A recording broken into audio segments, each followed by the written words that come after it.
be so afraid to find someone you love. You gotta be someone you love. To find someone you love, you gotta be someone you love. For someone to be enough, you gotta call your own bluff. To find someone you love, you gotta be someone you love. To find someone you love, you gotta be someone you love. To find someone you love, you gotta be someone you love.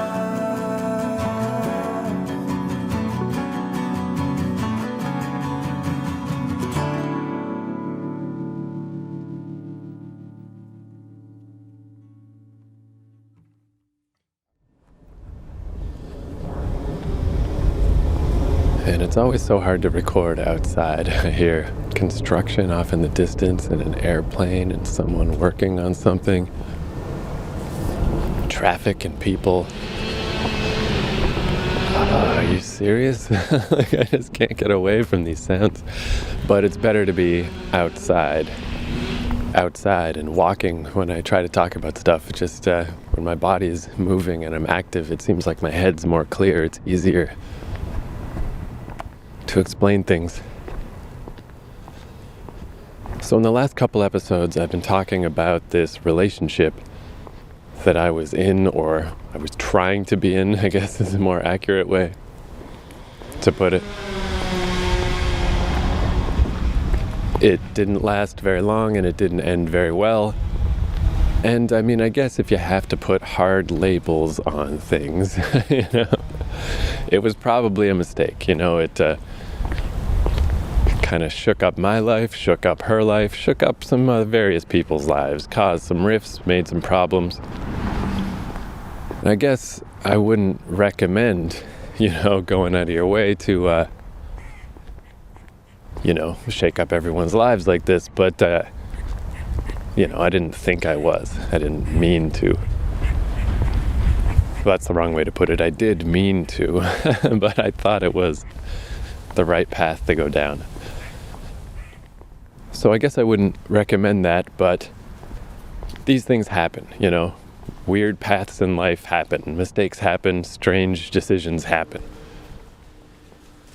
And once they've happened and it's too late to take it back and there's nothing you can do to repair the past, I guess the important thing at that point is to find out what you can learn from the things that happened. So I've had some quality time to really stew on things and to really think things through. I'm living by myself right now, and it's the first time I've lived by myself since the first time I went through a breakup years ago in Vancouver. And it was a miserable time. It's probably a reason why I've never wanted to live by myself again. But here I am. For the last 2 months, it's just been me alone in my apartment. You know, I see people a few times a week or whatever, but the majority of the time it's just me. Just me by myself, thinking things through, just letting these events and thoughts and feelings just boil away, you know, just keep grinding away in my mind until like layer after layer after layer just falls away. Like eventually you just can't keep up your pretenses anymore. You can't blame other people. Eventually it just things are gonna boil down to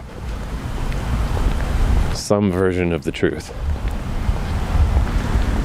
And as kind of strange as it is, I mean, a lot of good has come of these kind of weird, bad, hard things that happened. In the first week, I really started getting interested in exercise, and I've already noticed in just 2 months, like, how much better it makes me feel. By the end of the first month, I was starting to learn about meditation, which is such a like highfalutin word for really just sitting quietly for a while. Like, it could be just the length of a TV show. Just sit quietly and just let your mind be at peace for a little bit and just, sort itself out. It seems so simple, but I just never did it. I think this is the most surprising one to me, was always very opposed to religion. I did an episode of this podcast about that. I've gotten a lot of fights with my mom over the years about going to church. Organized religion is I don't like it. But I started experimenting with the idea of praying. I would do it in the shower. Like, I have this little tiny shower that's just barely taller than my head. And instead of bowing my head down, I would look up, just like look up at the roof of this shower. And I think there's something about just being so isolated and just alone, and you're in a little bathroom, in a little shower, totally removed from everything. No one can come to you. There's no TV, there's no podcast, there's no music happening. It's just the sound of the water. You just really are by yourself. And I don't really believe in God. I don't really believe in any of that stuff. But just the expression of just taking a moment to talk to someone, even if you're really just talking to yourself. It's kind of like, it's like sped up meditation, It might only be for 30 seconds, but it seems to fulfill something similar mentally. Just that you are expressing to someone, to yourself, to the cosmos, whatever, some thankfulness for things in your life, or some intention of how you hope things will be. Really, really helpful. And these are all things that I would never have dreamed of doing, a few months ago. This all came from getting myself into this sort of bad situation and just having to kind of face up to myself. To just kind of call your own bluff, like, we really need to accept how we feel about things and what is happening right now and what we need to do differently to make life be better in the future.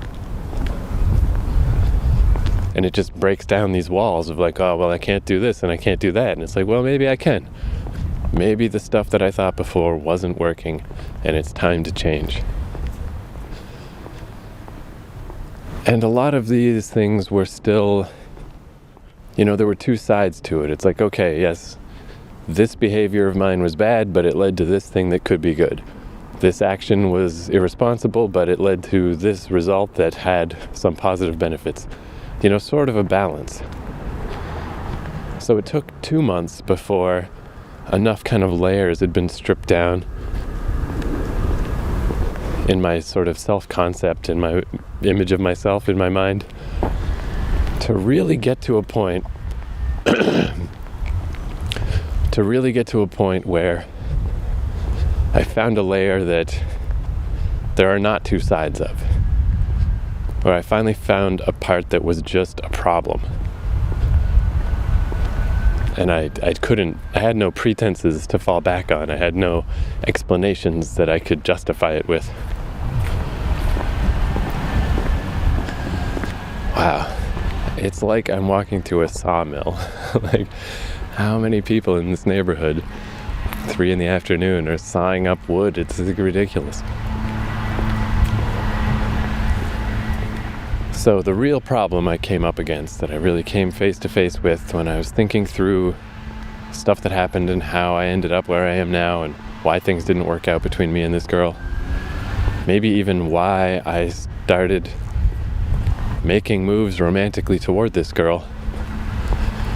When I thought back to the way that I thought of her and treated her while we were seeing each other, and then the way that I think about her now and why I've spent so much time just in my apartment just being like frustrated and angry. And really, I think it comes down to just this idea that, I don't know, I guess it's a little hard to explain without just falling back on just broad terminology. But I think I just really wasn't treating her with a full measure of respect, and I think I thought I could treat her that way because she's a woman. And I know it sounds terrible to say, but let me just reiterate, I'm trying to be better here. I'm trying to find ways to improve myself, so please keep that in mind before you decide I'm the most terrible person. I think it's important to try to explain this, even if it makes me sound bad. All of this is kind of surprising to me because, just to tell you a bit about myself, I've just never identified very strongly as male. I mean, I certainly never identified as female either. But any conventional ideas of masculinity, or these sort of boxes that boys are supposed to fall into, when I was growing up, I just never was interested in that. Not ever. I never felt like one of the boys. When I was young, I was a lot more interested in stuff like sewing, which I wish I could remember how to do now. I always identified with my mom way more than my dad. When I write stories, I almost always write about female characters. It just feels more natural to me. And I always felt like I had a real respect for women, and I always looked up to them and had a lot of appreciation for the strength that women have. But somewhere along the line, somewhere on the way to becoming 35 years old, I just internalized a lot of other stuff. And again, I'm just starting to be able to, sort out this layer of my brain. I don't have it entirely figured out yet. But I think I kind of internalized this notion that, sure, on the books, on the surface, if I was gonna put my vote one way or the other, it's, yeah, of course, everyone is equal, and they of course should be. But somewhere deeper down in my subconscious, I think I got this idea that maybe, the fact that I am a man and that men seem to be sort of on top in the world, and like maybe that's not so bad for me. Like, just this not consciously decided, not anything logically thought out, just this feeling, just this deep down sense of like it's unfortunate that this is how things are, but maybe I can get something from this, maybe I can benefit from this. Just like the scared little scrambling animal part of me that just is afraid of the world and afraid of everything. And it's like, all right, it's a big tough world, but I've got this advantage. I am a man. And if push comes to shove, I'm part of the winning team.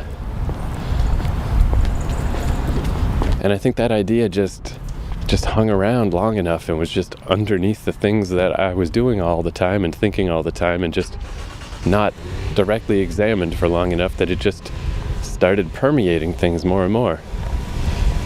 And I guess what finally made me realize it was thinking back to this little relationship, and I call it little just because it was short. It really was. It was not for very long.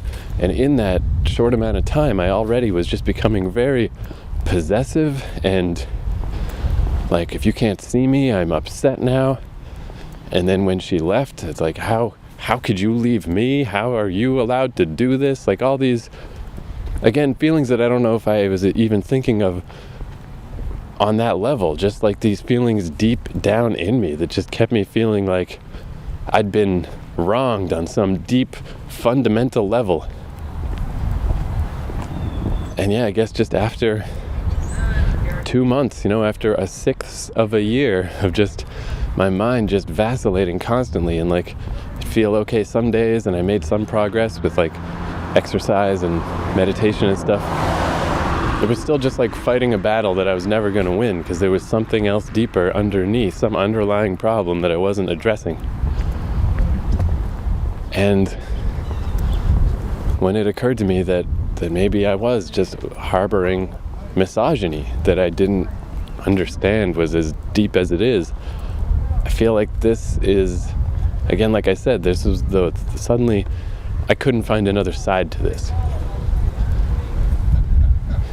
I couldn't justify it. I couldn't explain it away. I was just like, this is just a problem. I think this is happening, and I think this is a really bad thing.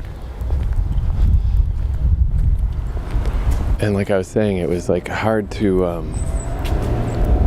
make these thoughts concrete, initially because they didn't exist that way in me. Like if someone had asked me, or if I was to write an essay, I would write all the things, that are the reasonable, sensible, realistic way to see the world. But the underlying thought processes were more along the lines of, like I said before, like my team's on top, and I somewhere deep down want to keep my team on top. And I think I just understood all of a sudden that that's not actually true. Like, to have quote unquote men be on top does not put men on top. Like, that makes life worse for everyone. It makes life worse for men, it makes life worse for women, and it clearly makes life worse for me. I mean, whatever supposed benefits I imagined I was reaping, where are they? They're not anywhere. I'm just sitting in my apartment feeling awful, all by myself.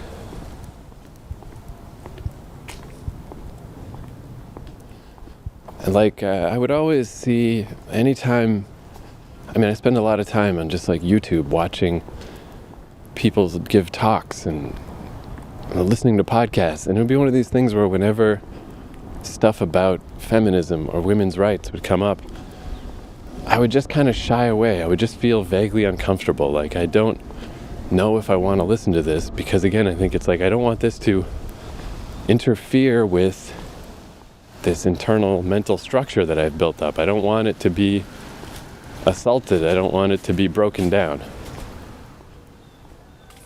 And then this is only 2 days ago this happened. It just all of a sudden, I just realized how much of that was happening and how much it was not helpful to me or to anyone. And I went the exact opposite way. It's I want to learn about this now. I want to have these thoughts in my head. I want, when I realized the old structure was just rotten and it wasn't working at all, it's I need a new structure now. I need some help. I need some guidance. So I did what I usually do. I went on YouTube and I type a word, and then I just take the first page worth of results and I watch them all. So in this case, I typed feminism. Because I guess the standard thing people bring up about feminism is that it seems like a one-sided term, that it should be called humanism. And in whatever little way I was invested in this argument, I guess I kind of went along with that. I was yeah, feminism, it did its job. It broke through a barrier. It made these issues visible, and now it's an antiquated term, and we should move on. It should be humanism. It should be. But I really think that's just sidestepping the issue. It just really doesn't matter what it's called. The fact that there is a movement that has made equality such a known issue and has made such headway in society at large, in the whole world, that there is this framework established and built. To disregard that just because of the name of it, just because it's called feminism, it's ridiculous. It's really completely out of balance. Not a very valid argument. And I'm glad despite sort of mistakes I've made and having to kind of admit that deep down I've been kind of this shitty person. Once I kind of understood it and, the key turned in my brain, I'm proud of how quickly all of my bullshit is washing away. And how I'm remembering being a kid who didn't want to have anything to do with traditional just male power structures and ideas of masculinity that are just based on oppression or whatever, like the kid who learned how to sew and who just wasn't concerned about that stuff.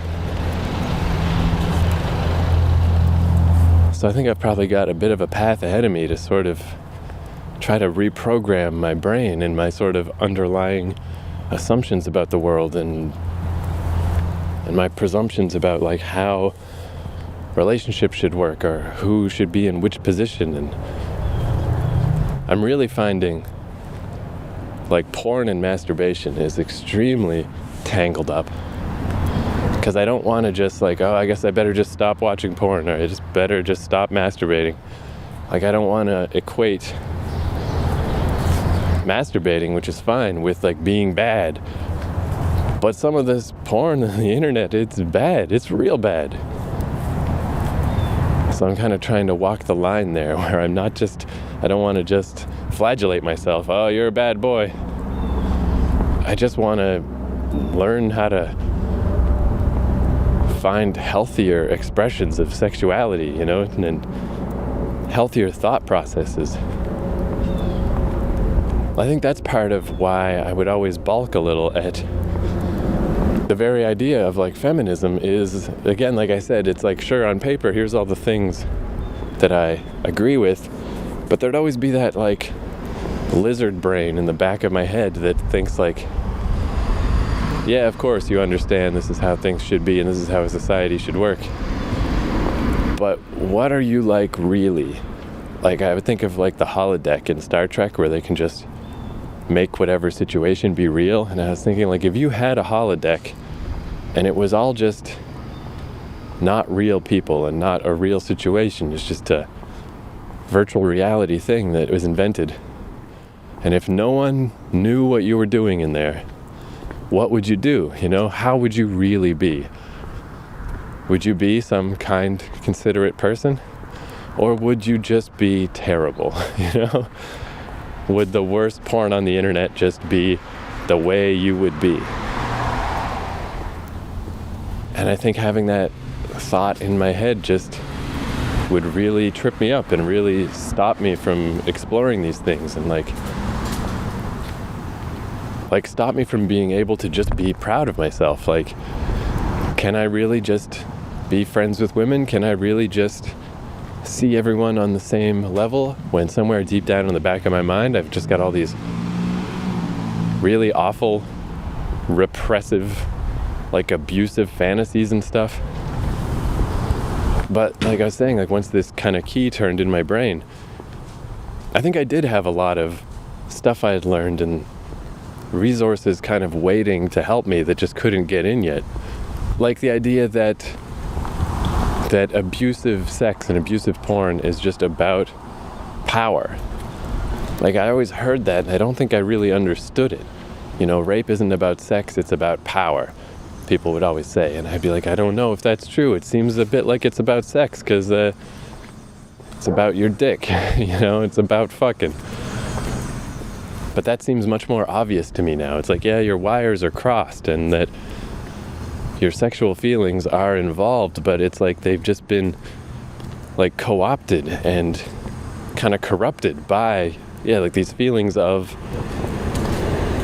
being scared and being powerless and being angry and wanting to have power over someone else so you won't feel that way anymore. And I mean, none of this stuff ever expressed itself in my life in any way that was so terrible, but it certainly wasn't getting better, you know? Internet porn is just getting weirder and weirder, and my ways of relating to women is just getting less and less healthy. My expectations for relationships and for how life should be are just more and more unrealistic, which I think just leads to more and more frustration, which is just going to eventually lead to more and more problems. So like I said, I mean, I just had this big brainstorm 2 days ago. But already I really feel like I'm going down a better path, and I feel much more confident in myself and much more, even just the idea that now I just feel like I can talk to women and just be comfortable. Not to have like this little weird, shameful, like primate part of my mind just buried way down deep that is just like, I'm scared and I'm frightened and I am attracted to you and I don't know what to do about it and I don't know how to act, so I'm going to inevitably that's going to come out in just weird ways of just mistreating. I mean, it can happen to men and women. I'm sure I've done it to men too, just when I'm intimidated by them. But with women in particular, it's just like this. I'm sure I have probably kind of like just treated women differently and been unfair to them in all kinds of ways I probably haven't even really realized. But enough that I have realized that I've seen that this is a problem. I think the main reason why I really feel confident about this and like I really think I'm going in a good direction and that I will stay the course is that I don't feel like I'm trying to change my opinions and my behavior for someone else. It's not like I'm doing this for women or I'm not doing it for anyone except for me. Like I finally realized that I will feel better. This will make my life better. This will make things better for me. And I think that really is the only way to really commit to a change in life. If you're doing something because you feel like it's for others, it's this duty that you have to undertake and that you're denying yourself. Like that's just a matter of time until you fail, until you can't hold the weight anymore, until you give up. But feeling like you're doing something for yourself, like that this really is the right thing to do and this will make life better and this will make you feel better, then it feels easy, or easier at least, much easier to move in that direction. And for the first time when I think about this stuff, I don't feel like I'm losing anything. Like I think I always had that thought in the back of my head. It's like, oh man, but really? Then how am I going to watch crazy porn? And how am I going to jerk off while I think about being mean to somebody and all this stuff that I just like, seems crazy that I would even think that or like that I would want that. But it's like a habit, it's a pattern, it's the way things have been for ages, and it's just like, it used to feel like I don't want to give that up. Similar to what I was saying about like this perceived place in society of like being on the winning team. Like I don't want to give that up. And I don't know, like I can't really give advice for anyone who feels the same way. I don't exactly know why I don't feel like that anymore.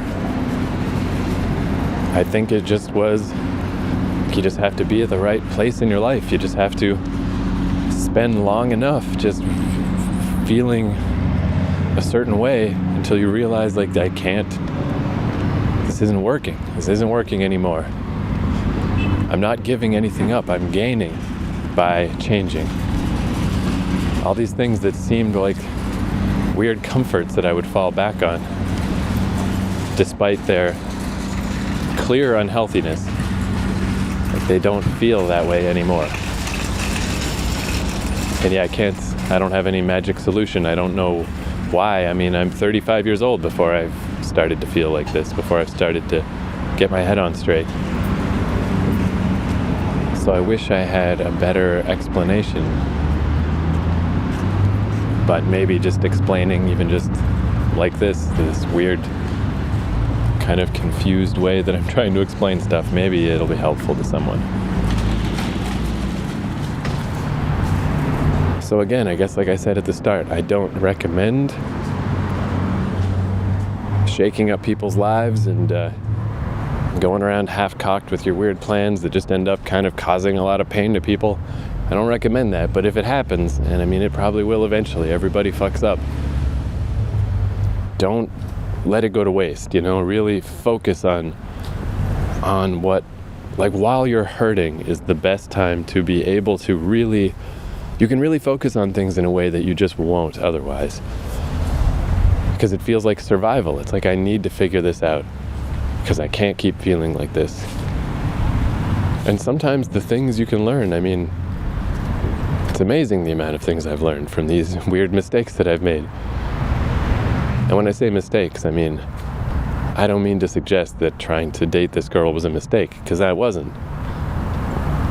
It was the way I treated the situation was the mistake. She deserved for things to be better. I deserved for things to be better. And hopefully from now on, things will be better. Like, I don't think I'll be making mistakes of this kind anymore. I know it's going to be, it's always difficult. It's to, like, change the way you are, but I really think people can. Maybe you can't change completely, but you can steer the ship, one way or the other. So I'm thankful for all this stuff that's happened because of all the things it's helped me realize. In a way, recording this is like my little prayer in the shower. Like, what did they used to call that in church? Seeking absolution, going into the confessional. So if there's anyone out there who felt like I felt, I hope this is helpful a little bit. And in that page of YouTube results, I think the favorite speech I came across was from a Nigerian writer I'd never heard of before, named Chimamanda Adichie. And her talk is it's really funny and really smart, and it's just really great. So this was just intended to be a short introduction to that speech. But it turns out that my short introduction is half the episode, but the other half will be Chimamanda talking about feminism, and I hope you like it.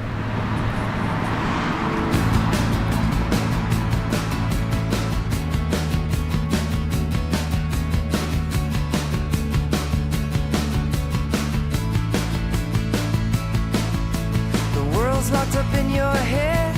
You've been pouring it a concrete bed. Your habits ossify. You don't realize you're fried. You're so fried. To find someone you love, you gotta be someone you love. To find someone you love, you gotta be someone you love. Stay high if you have to. Do whatever it asks you. You got another calling. Don't let it pass you. You know it 'cause you wrote it. You just didn't think you'd actually do it. It's just another wish you wish in a very long list.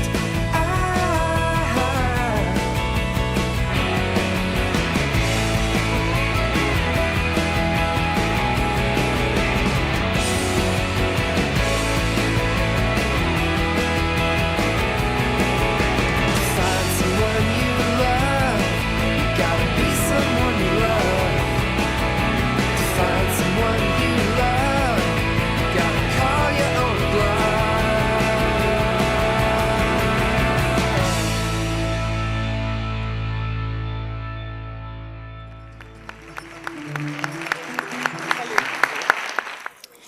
My brother Chooks and my best friend Ike are part of the organizing team. And so when they asked me to come, I couldn't say no. But I'm so happy to be here. What a fantastic team of people who care about Africa. I feel so humbled and so happy to be here. And I also am told that the most beautiful, most amazing little girl in the world is in the audience. Her name is Kamsi Adichie. And I want her to stand up. She's my niece. Kakamolaka!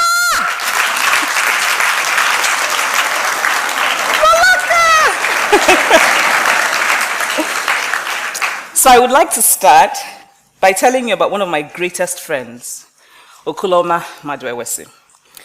Okoloma lived on my street and looked after me like a big brother. If I liked a boy, I would ask Okoloma's opinion.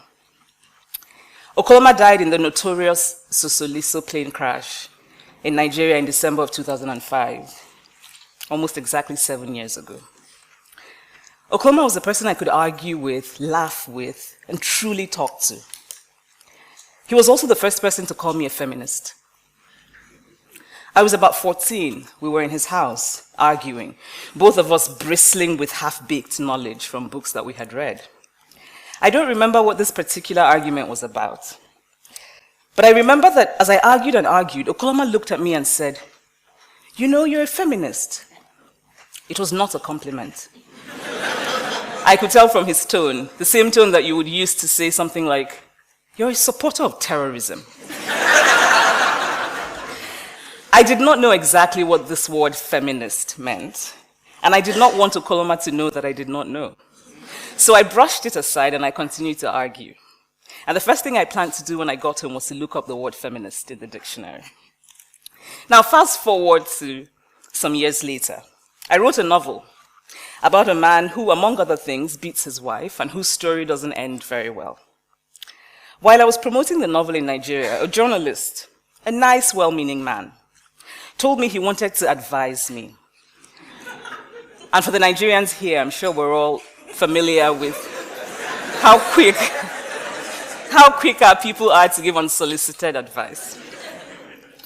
He told me that people were saying that my novel was feminist, and his advice to me, and he was shaking his head sadly as he spoke, was that I should never call myself a feminist because feminists are women who are unhappy because they cannot find husbands. So I decided to call myself a happy feminist. Then an academic, a Nigerian woman, told me that feminism was not our culture, that feminism was an African, and that I was calling myself a feminist because I had been corrupted by Western books. Which amused me because a lot of my early reading was decidedly unfeminist. I think I must have read every single Mills and Boon romance published before I was 16. And each time I try to read those books called the feminist classics, I get bored, and I really struggle to finish them. But anyway, since feminism was un-African, I decided I would now call myself a happy African feminist. At some point, I was a happy African feminist who does not hate men and who likes lip gloss and who wears high heels for herself but not for men. Of course, a lot of this was tongue-in-cheek, but that word feminist is so heavy with baggage, negative baggage. You hate men, you hate bras, you hate African culture, that sort of thing. Now, here's a story from my childhood. When I was in primary school, my teacher said at the beginning of term that she would give the class a test, and whoever got the highest score would be the class monitor. Now, class monitor was a big deal. If you were a class monitor, you got to write down the names of noisemakers, which was heady enough power on its own. But my teacher would also give you a cane to hold in your hand while you walked around and patrolled the class for noisemakers. Now, of course, you were not actually allowed to use the cane. But it was an exciting prospect for the 9-year-old me. I very much wanted to be the class monitor, and I got the highest score on the test. Then, to my surprise, my teacher said that the monitor had to be a boy. She had forgotten to make that clear earlier because she assumed it was obvious. A boy had the second highest score on the test, and he would be monitor. Now, what was even more interesting about this is that the boy was a sweet, gentle soul who had no interest in patrolling the class with a cane, while I was full of ambition to do so. But I was female, and he was male, and so he became the class monitor. And I've never forgotten that incident. I often make the mistake of thinking that something that is obvious to me is just as obvious to everyone else. Now, take my dear friend Louis, for example. Louis is a brilliant progressive man, and we would have conversations, and he would tell me, "I don't know what you mean by things being different or harder for women. Maybe in the past, but not now." And I didn't understand how Louis could not see what seemed so self-evident. Then one evening in Lagos, Louis and I went out with friends. And for people here who are familiar with Lagos, there's that wonderful Lagos fixture, the sprinkling of energetic men who hang around outside establishments and very dramatically help you park your car. I was impressed with the particular theatrics of the man who found us a parking spot that evening. And so as we were leaving, I decided to give him a tip. I opened my bag, put my hand inside my bag, brought out my money that I had earned from doing my work, and I gave it to the man. And he, this man who was very grateful and very happy, took the money from me, looked across at Louis, and said, "Thank you, sir."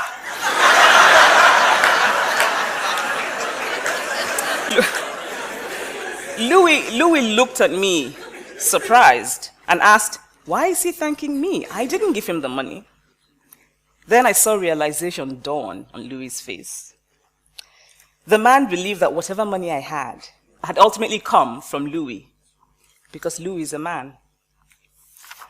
Now, men and women are different. We have different hormones, we have different sexual organs, we have different biological abilities. Women can have babies, men can't. At least not yet. Men have testosterone and are, in general, physically stronger than women. There's slightly more women than men in the world. About 52% of the world's population is female. But most of the positions of power and prestige are occupied by men. The late Kenyan Nobel Peace Laureate Wangari Maathai put it simply and well when she said, "The higher you go, the fewer women there are." In the recent US elections, we kept hearing of the Lilly Ledbetter Law. And if we go beyond the nicely alliterative name of that law, it was really about a man and a woman doing the same job, being equally qualified, and the man being paid more because he's a man. So in a literal way, men rule the world. And this made sense 1,000 years ago. Because human beings lived then in a world in which physical strength was the most important attribute for survival. The physically stronger person was more likely to lead. And men in general are physically stronger. Of course, there are many exceptions. But today we live in a vastly different world. The person more likely to lead is not the physically stronger person. It is the more creative person, the more intelligent person, the more innovative person. And there are no hormones for those attributes. A man is as likely as a woman to be intelligent, to be creative, to be innovative. We have evolved, but it seems to me that our ideas of gender have not evolved. Some weeks ago, I walked into the lobby of one of the best Nigerian hotels. I thought about naming the hotel, but I thought I probably shouldn't. And a guard at the entrance stopped me and asked me annoying questions. Because the automatic assumption is that a Nigerian female walking into a hotel alone is a sex worker. And by the way, why do these hotels focus on the ostensible supply rather than the demand for sex workers? In Lagos, I cannot go alone into many reputable bars and clubs. They just don't let you in if you're a woman alone. You have to be accompanied by a man. Each time I walk into a Nigerian restaurant with a man, the waiter greets the man and ignores me. The waiters are products. And there's some women who are like, yes, I found that. The waiters are products of a society that has taught them that men are more important than women. And I know the waiters don't intend any harm, but it is one thing to know intellectually and quite another to feel it emotionally. Each time they ignore me, I feel invisible. I feel upset. I want to tell them that I am just as human as the man, that I am just as worthy of acknowledgement. These are little things, but sometimes it's the little things that sting the most. Now, not long ago, I wrote an article about what it means to be young and female in Lagos, and an acquaintance told me, it was so angry. Of course it was angry. I am angry. Gender as it functions today is a grave injustice. We should all be angry. Anger has a long history of bringing about positive change. But in addition to being angry, I'm also hopeful. Because I believe deeply in the ability of human beings to make and remake themselves for the better. Gender matters everywhere in the world, but I want to focus on Nigeria and on Africa in general, because it is where I know and because it is where my heart is. And I would like today to ask that we begin to dream about and plan for a different world, a fairer world. A world of happier men and happier women who are truer to themselves. And this is how to start. We must raise our daughters differently. We must also raise our sons differently. We do a great disservice to boys in how we raise them. We stifle the humanity of boys. We define masculinity in a very narrow way. Masculinity becomes this hard, small cage, and we put boys inside the cage. We teach boys to be afraid of fear. We teach boys to be afraid of weakness, of vulnerability. We teach them to mask their true selves because they have to be, in Nigeria speak, hard man In secondary school, a boy and a girl, both of them teenagers, both of them with the same amount of pocket money, would go out and the boy would be expected always to pay to prove his masculinity. And yet we wonder why boys are more likely to steal money from their parents. What if both boys and girls were raised not to link masculinity with money? What if the attitude was not the boy has to pay, but rather whoever has more should pay? Now, of course, because of the historical advantage, it is mostly men who will have more today. But if we start raising children differently, then in 50 years, in 100 years, boys will no longer have the pressure of having to prove this masculinity. But by far the worst thing we do to males, by making them feel that they have to be hard, is that we leave them with very fragile egos.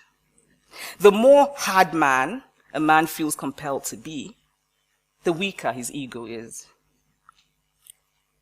And then we do a much greater disservice to girls because we raise them to cater to the fragile egos of men. We teach girls to shrink themselves, to make themselves smaller. We say to girls, you can have ambition, but not too much. You should aim to be successful, but not too successful. Otherwise, you will threaten the man.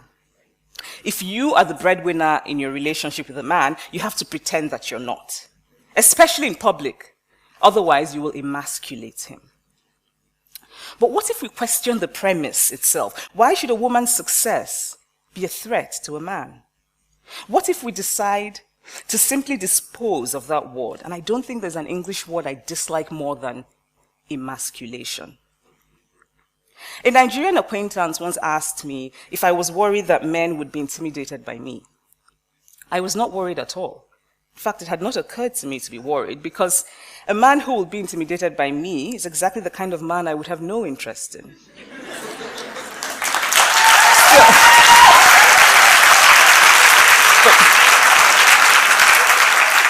But still, I was really struck by this. Because I am female, I'm expected to aspire to marriage. I'm expected to make my life choices, always keeping in mind that marriage is the most important. Now, marriage can be a good thing. It can be a source of joy and love and mutual support. But why do we teach girls to aspire to marriage and we don't teach boys the same? I know a woman who decided to sell her house because she didn't want to intimidate a man who might marry her. I know an unmarried woman in Nigeria who, when she goes to conferences, wears a wedding ring because, according to her, she wants the other participants in the conference to give her respect. I know young women who are under so much pressure from family, from friends, even from work, to get married, and they're pushed to make terrible choices. A woman at a certain age who is unmarried, our society teaches her to see it as a deep personal failure. And a man at a certain age who is unmarried, we just think he hasn't come around to making his pick. It's easy for us to say, oh, but women can just say no to all of this. But the reality is more difficult and more complex. We're all social beings. We internalize ideas from our socialization. Even the language we use in talking about marriage and relationships illustrates this. The language of marriage is often a language of ownership rather than a language of partnership. We use the word respect to mean something a woman shows a man, but often not something a man shows a woman. Both men and women in Nigeria will say, and this is an expression I'm very amused by, I did it for peace in my marriage. Now, when men say it, it is usually about something that they should not be doing anyway. Sometimes they say to their friends, it's something they say to their friends in a kind of fondly exasperated way, something that ultimately proves how masculine they are, how needed, how loved. Oh, my wife said I can't go to the club every night, so for peace in my marriage, I do it only on weekends. Now, when a woman says, I did it for peace in my marriage, she's usually talking about having given up a job, a dream, a career. We teach females that in relationships, compromise is what women do. We raise girls to see each other as competitors, not for jobs or for accomplishments, which I think can be a good thing, but for the attention of men. We teach girls that they cannot be sexual beings in the way that boys are. If we have sons, we don't mind knowing about our sons' girlfriends. But our daughters' boyfriends, God forbid. But of course, when the time is right, we expect these girls to bring back the perfect man to be their husband. We police girls, we praise girls for virginity, but we don't praise boys for virginity. And it's always made me wonder how exactly this is supposed to work out, because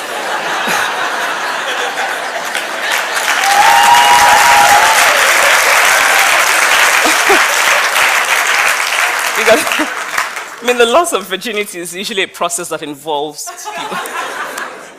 Recently, a young woman was gang raped in a university in Nigeria. I think some of us know about that. And the response of many young Nigerians, both male and female, was something along the lines of this. Yes, rape is wrong. But what is a girl doing in a room with 4 boys?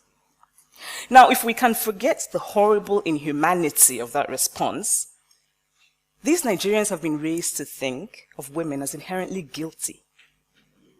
And they've been raised to expect so little of men that the idea of men as savage beings without any control is somehow acceptable. We teach girls shame. Close your legs, cover yourself. We make them feel as though by being born female, they're already guilty of something. And so girls grow up to be women who cannot say they have desire. They grow up to be women who silence themselves. They grow up to be women who cannot say what they truly think. And they grow up, and this is the worst thing we do to girls, they grow up to be women who have turned pretense into an art form.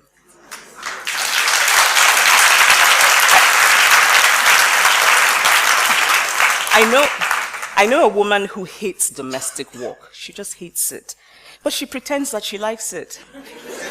Because she's been taught that to be good wife material, she has to be, to use that Nigerian word, very homely. And then she got married. And after a while, her husband's family began to complain that she had changed. Actually, she had not changed. She just got tired of pretending.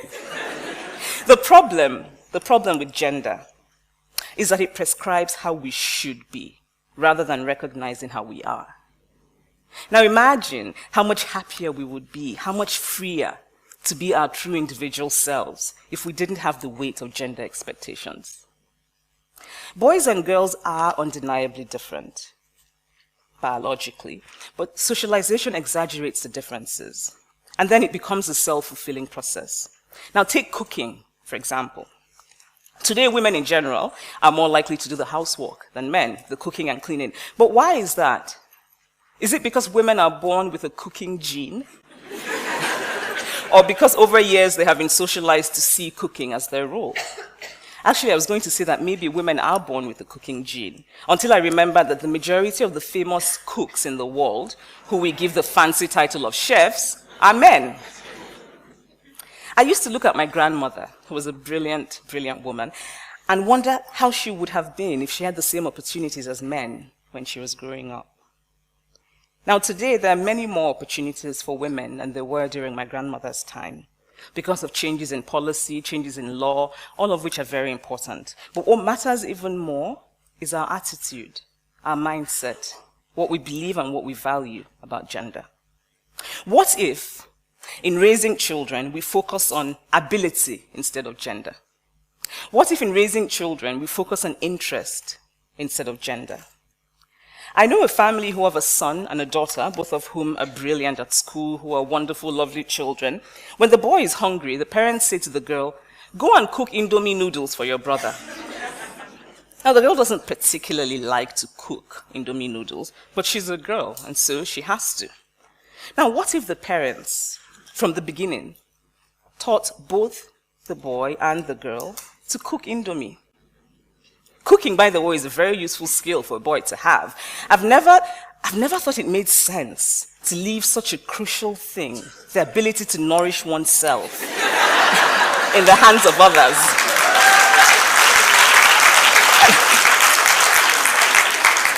I know a woman who has the same degree and the same job as her husband. When they get back from work, she does most of the housework, which I think is true for many marriages. But what struck me about them was that whenever her husband changed the baby's diaper, she said thank you to him. Now, what if she saw this as perfectly normal and natural, that he should, in fact, care for his child? I'm trying to unlearn many of the lessons of gender that I internalized when I was growing up. But I sometimes still feel very vulnerable in the face of gender expectations. The first time I taught a writing class in graduate school, I was worried. I wasn't worried about the material I would teach because I was well prepared and I was going to teach what I enjoyed teaching. Instead, I was worried about what to wear. I wanted to be taken seriously. I knew that because I was female, I would automatically have to prove my worth. And I was worried that if I looked too feminine, I would not be taken seriously. I really wanted to wear my shiny lip gloss and my girly skirt, but I decided not to. Instead, I wore a very serious, very manly, and very ugly suit. Because the sad truth is that when it comes to appearance, we start off with men as the standard, as the norm. If a man is getting ready for a business meeting, he doesn't worry about looking too masculine and therefore not being taken for granted. If a woman is getting ready for a business meeting, she has to worry about looking too feminine and what it says and whether or not she will be taken seriously. I wish I had not worn that ugly suit that day. I've actually banished it from my closet, by the way. Had I then the confidence that I have now to be myself, my students would have benefited even more from my teaching because I would have been more comfortable and more fully and more truly myself. I have chosen to no longer be apologetic for my femaleness and for my femininity.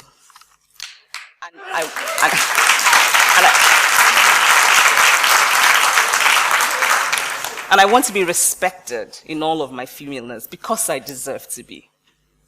Gender is not an easy conversation to have.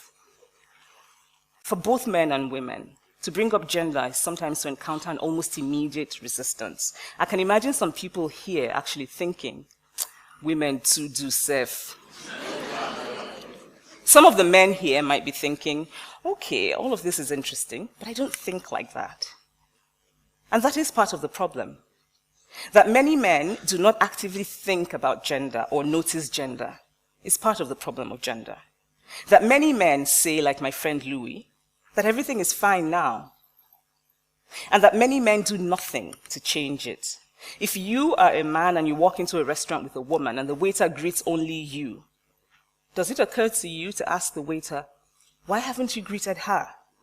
So because gender can be a very uncomfortable conversation to have, there are very easy ways to close it, to close the conversation. So some people will bring up evolutionary biology and apes, how, female apes bow down to male apes, and that sort of thing. But the point is, we're not apes.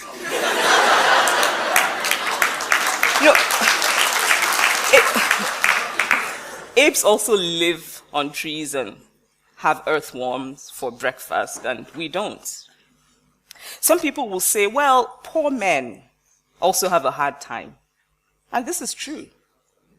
But this is not what this conversation is about. Gender and class are different forms of oppression. I actually learned quite a bit about systems of oppression and how they can be blind to one another by talking to black men. I was once talking to a black man about gender, and he said to me, why do you have to say my experience as a woman? Why can't it be your experience as a human being? Now, this was the same man who would often talk about his experience as a black man. Gender matters. Men and women experience the world differently. Gender colors the way we experience the world. But we can change that. Some people will say, oh, but women have the real power, bottom power. And for non-Nigerians, bottom power is an expression which I suppose means something like a woman who uses her sexuality to get favors from men. But bottom power is not power at all. Bottom power means that a woman simply has a good route to tap into from time to time somebody else's power.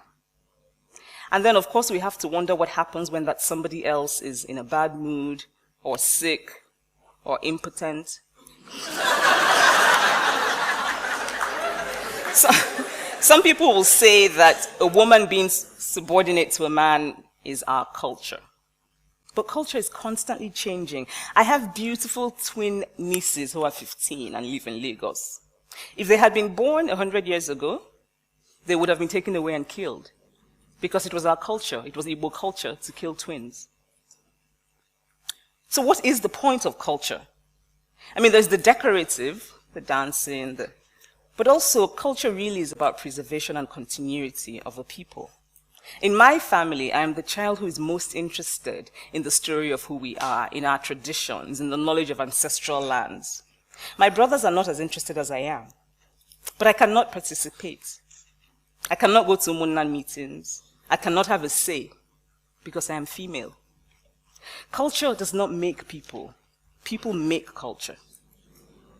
So if it is in fact true, so if it is in fact true that the full humanity of women is not our culture, then we must make it our culture. I think very often of my dear friend, Okoloma Maduewesi. May he and all the others who passed away in that Sosoliso crash continue to rest in peace. He will always be remembered by those of us who loved him.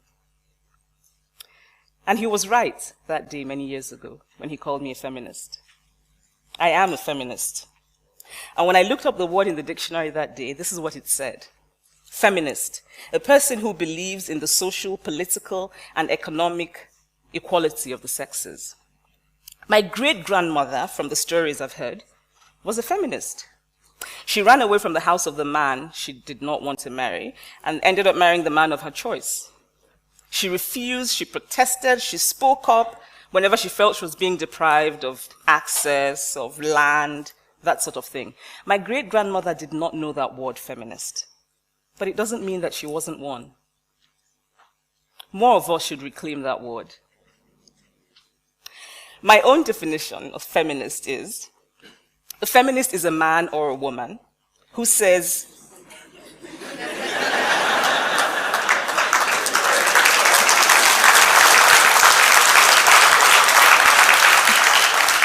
a feminist is a man or a woman who says, yes, there's a problem with gender as it is today, and we must fix it. We must do better.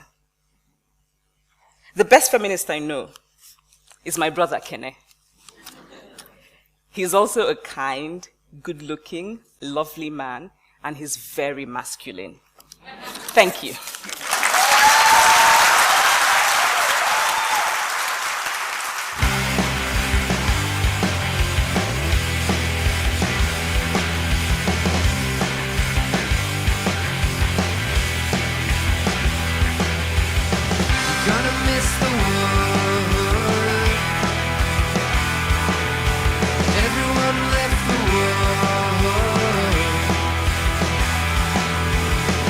Take what you can catch.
to astronomy and all that we think we know.